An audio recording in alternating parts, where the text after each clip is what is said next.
CBSE में जो गड़बड़ी सामने आ रही है वो चौंकाने वाला है। सोचिए, एक छात्र ने अपने पेपर की डिमांड की थी, उसके बाद उसे डीडी न्यूज़ के एक पत्रकार श्रीवास्तव ने पाकिस्तानी करार दिया।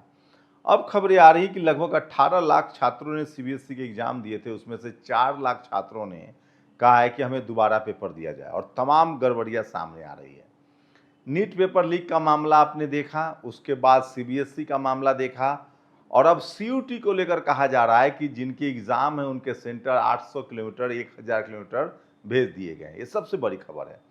दूसरी बड़ी खबर है, कर्नाटक में अब नए मुख्यमंत्री होंगे। सिद्धारमैया ने इस्तीफा दे दिया है।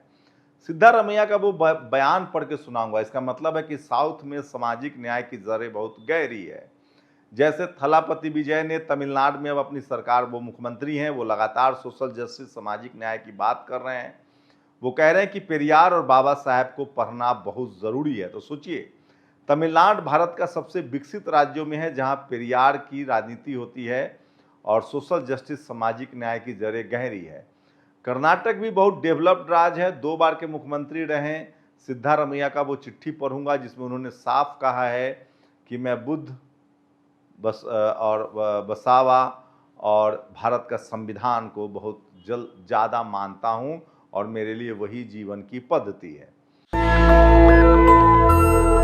बताऊंगा कैसे, साथ ही वो तमाम बड़ी खबरें जो आपसे जरूरी है। सोचिए, प्रधानमंत्री की कैबिनेट की बैठक होती है, पता है टेलीविजन पर क्या ब्रेकिंग है? यह है ब्रेकिंग कि प्रधानमंत्री ने अपने कैबिनेट मंत्रियों को कहा है कि डिहाइड्रेट रहिए, खूब पानी पीजिए। ये सबसे बड़ी खबर निकल कर आई है। वहीं यूपी में आपको दिखाऊंगा कि कैसे कहा जा रहा है, अनाउंसमेंट हो रहा है कि 5 लीटर डीजल मिलेगा। वो भी आपको पेपर दिखाना पड़ेगा, खतौनी या आधार कार्ड की आप लोकल हैं। तो तेल की किल्लत जो है वो बढ़ती जा रही है, ये सबसे बड़ी खबर है। नमस्कार, मैं शंभू कुमार सिंह और आप देख रहे हैं नेशनल दस्तक। दुनिया भर में आज ईद उल अजहा मनाया जा रहा है, बकरीद। सोचिए, भारत में चंद्रशेखर आजाद की तस्वीरें सबसे ज़्यादा वायरल हो रही है। वो अपने लोकसभा क्षेत्र नगीना गए जहां उन्होंने मुस्लिम समाज के साथ खड़े होकर कोई किसी तरह का उनको दिक्कत न हो और नमाज अदा करवाए। सबसे ज़्यादा फेमस तस्वीर है आज की। दिल्ली से एक तस्वीरें सामने आई है जिसमें मुस्लिम समाज ने साफ कहा कि अब गाय को राष्ट्रीय जो पशु है वो घोषित किया जाए, राष्ट्रमाता का दर्जा दिया जाए। और मैं तो कह रहा हूं, मेरी राय है कि 2 गाय पालना इस देश के हर नागरिकों को मैंडेटरी कर दिया जाए, ताकि सब लोगों को खेती करने का भी मौका मिलेगा। गाय पालने के लिए आपको चारे का जुगाड़ करना पड़ेगा। सिर्फ टीचर ही क्यों बरेली में गाय के चारा का जुगाड़ करे, हर आदमी को कम से कम 2 गाय पालना बहुत ज़रूरी है, ताकि वो खेती भी करेंगे, शिष्ट जड़ से जुड़े रहेंगे, हमारी परंपरा भी बनी रहेगी। तो आप लोग सहमत हैं कि नहीं, ज़रूर बताइए। ये सबसे बड़ी खबर है। दूसरी बड़ी खबर है, सोचिए, पेपर लीक। जो सरकार बड़े बड़े दावे करती है, मैं फिर कह रहा हूँ, आप फेसबुक पर पोस्ट लिख दीजिए, गिरफ्तारी कर ली जाएगी, सोशल मीडिया पर मजाक कर लीजिए, गिरफ्तार कर लिया जाएगा। लेकिन ये पेपर लीक नहीं रुक रहा है। सब कुछ हो सकता है लेकिन पेपर लीक नहीं रुक रहा है। पिछले 10 सालों में 90 से ज़्यादा पेपर लीक हुए हैं। सवाल है कि पढ़ाई लिखाई को किस लेवल पे ले जाया जा रहा है। राहुल गांधी लगातार इस मुद्दे को उठा रहे हैं, जो लीडर ऑफ अपोजिशन है। उन्होंने वर्तमान शिक्षा मंत्री धर्मेंद्र प्रधान का इस्तीफा मांगा है। ये भी सबसे बड़ी खबर है। तो सोचिए कि सीबीएसई अब परीक्षा नहीं करवा पा रही है। नीट का एग्जाम जो है, तो क्योंकि सारे जो खेल है वो प्राइवेट सेक्टर को सौंप दिया गया है। नेशनल टेस्ट एजेंसी एनटीए जो है वो प्राइवेट प्लेयर से एग्जाम करवाता है। सीयूटी के पेपर लीक हुए। यूपी में आपने तमाम ये तस्वीरें देखी, किस तरह से एसएससी जीडी के एग्जाम में किस तरह की गड़बड़ियां सामने आई है।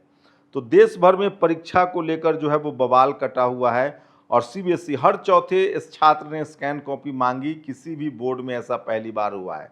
2 दिन के एक्स्ट्रा काम से बचने के लिए ब्लर कॉपियां जांच की गई है। आप सोचिए, तो ये सब 18 लाख में 4.5 लाख छात्रों ने इस तरह की बात कही है। और ये कितना खतरनाक है ये आप समझ सकते हैं। और दक्षिण भारत में सामाजिक न्याय की जड़ें बहुत गहरी है, सोशल जस्टिस की जड़ें बहुत गहरी है, जबकि शुरुआत इसकी हिंदी पट्टी से होती है।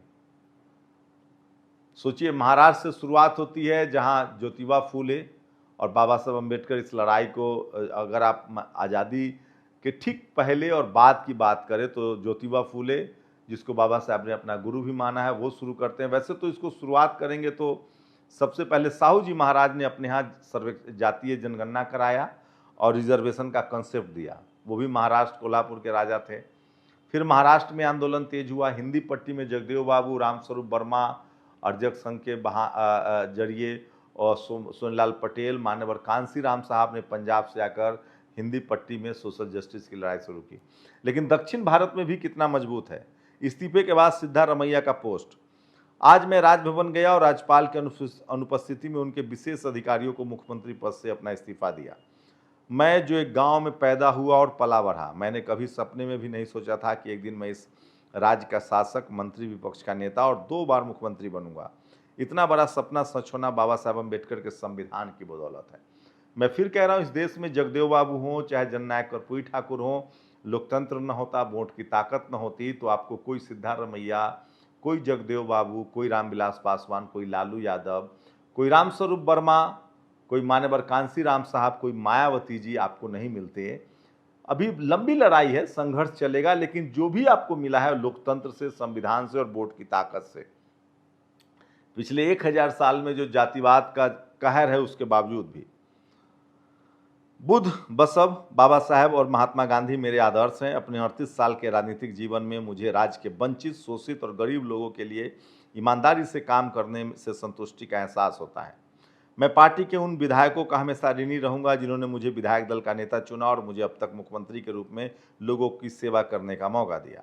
मेरे कैबिनेट सहयोगियों जिन्होंने मेरे साथ कंधे से कंधा मिलाकर काम किया। पार्टी के वरिष्ठ नेता सोनिया गांधी, राहुल गांधी और AICC अध्यक्ष मल्लिकार्जुन खड़गे का, जिन्होंने मुझे यह मौका दिया। और उन दिलदार कन्नड़ लोगों को भी जिन्होंने मेरे पॉलिटिकली ज़िंदगी से प्यार भरा, मेरी तारीफ की और मेरे यहाँ तक मेरा साथ दिया। संविधान ही मेरा धर्म है और लोग मेरे भगवान हैं। मेरा इस्तीफा सिर्फ चीफ मिनिस्टर तक पद क्या ही एक्टिव है, एक्टिव पॉलिटिक्स तक नहीं। अपनी आखिरी सांस तक मैं सोशल जस्टिस के लिए और संविधान का विरोध करने वाली कम्युनिज्म ताकतों के खिलाफ लड़ता रहूंगा। सोचिए, सोशल जस्टिस, सामाजिक न्याय, ये वो शब्द हैं जिससे इस देश के बहुजन समाज को बहुत कुछ मिला है और काश हमारा हर नेता इसी लाइन पर चलता। सामाजिक न्याय, सोशल जस्टिस, भारत का संविधान न होता तो इस देश में शोषित, वंचित समाज के लोगों को इतनी भरी भागीदारी नहीं मिलती। और ये चिट्ठी जो है सोशल मीडिया पर सबसे ज़्यादा वायरल हो रहा है। मैं इसलिए कह रहा हूँ कि धीरे धीरे ही सही सामाजिक न्याय, सोशल जस्टिस की कड़ी जो है वो मजबूत हो रही है। अजीत राठी ने ये तस्वीरें शेयर की है, मैं दिखा रहा हूँ। नितिन नवीन, सोचिए, बीजेपी राष्ट्रीय अध्यक्ष के कार्यक्रम के लिए बीजेपी वालों ने सड़क पर ही टेंट लगा दिया। तो ये सब तमाम खबरें। और कैबिनेट बैठक में पीएम मोदी ने कहा, मंत्री जो हैं, गर्मी पर पीएम मोदी ने कहा मंत्री जो है वो ज़्यादा पानी पिएं, सलाह दिया उन्होंने। तो आजकल हमारे प्रधानमंत्री कई सलाह दे रहे हैं। उन्होंने ताली थाली बजवाई थी, कोरोना पर सलाह दी थी, अब उन्होंने लॉकडाउन पर, उसके बाद अब वो जो क्राइसिस है तेल गैस की, उसको लेकर कह रहे हैं कि आप लोग गाड़ी मत चढ़िए, सोना मत खरीदिए, विदेश दौरा मत कीजिए। तो तमाम लोग तंज कर रहे हैं कि क्या प्रधानमंत्री अब सलाह मंत्री तो नहीं बन गए हैं। और एक सबसे बड़ी खबर बता रहा हूँ, भ्रष्ट जज पहले भी थे और आज भी है। कोई इस बात से इनकार नहीं कर सकता कि न्यायपालिका में भ्रष्टाचार है। इसलिए कोई भी आम आदमी के क्रिटिसाइज से ऊपर नहीं है। कोई भी अपने आप को होली काऊ न समझे। ये मद्रास हाईकोर्ट का जो बयान है बहुत ज़्यादा वायरल हो रहा है। तो ये तमाम बड़ी खबरें हैं जो सोशल मीडिया पर वायरल है और सोशल मीडिया ही सच्चा मीडिया है। भारतीय न्यायपालिका लोगों की उम्मीदों पर पूरी तरह से खरा नहीं उतर पाई और भरोसे बनाए रखने में फेल हो गई है। जस्टिस ओका, पूर्व सुप्रीम कोर्ट जज का ये बयान, कोर्ट जो है वो सबसे ज़्यादा सोशल मीडिया पर तैर रहा है।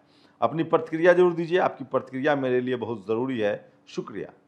नेशनल दस्तक की आपसे गुजारिश है कि अगर इसको बचाना चाहते हैं तो नेशनल दस्तक को सब्सक्राइब करने के लिए रेड कलर के सब्सक्राइब बटन को दबाएं, फिर बेल आइकन की घंटी दबाएं। नेशनल दस्तक को बचाने के लिए बहुत जरूरी है कि हर खबर को शेयर करें, लाइक करें, कमेंट जरूर करें।